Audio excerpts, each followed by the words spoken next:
resmi dinyatakan dibuka.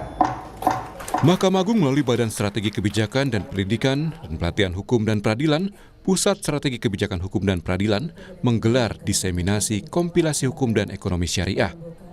Dilatar belakangi kebutuhan masyarakat tentang hukum ekonomi syariah. Diseminasi hasil kajian penyempurnaan kompilasi hukum dan ekonomi syariah atau KHES adalah hasil kerjasama Pusat Strategi Kebijakan Hukum dan Peradilan MA dengan Fakultas Syariah dan Hukum UIN Alauddin Makassar, Sulawesi Selatan.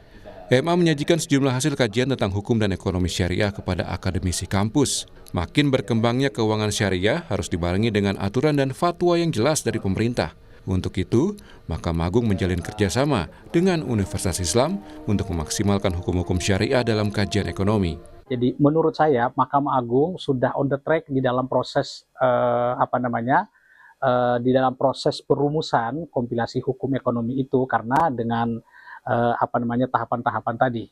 Dan itu saya kira memang sangat tepat, karena yang paling paham tentang hukum ekonomi syariah itu adalah paling tidak dan terutama adalah dosen-dosen yang bergabung di Fakultas Syariah dan Hukum begitu. Termasuk kompilasi ini kan juga sesuatu aturan yang harus kita jalankan.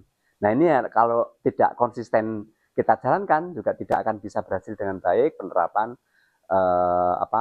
ekonomi syariah. Dan Mahkamah Agung tentunya sebagai lembaga yudikatif yang juga sekaligus sebagai lembaga yang berperan sebagai legislator karena mengeluarkan regulasi-regulasi yang terkait dengan ekonomi syariah, ini menyambut sangat baik.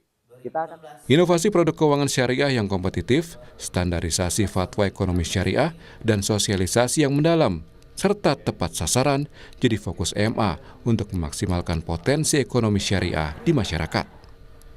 Nila Rustam, Kompas TV, Goa, Sulawesi Selatan.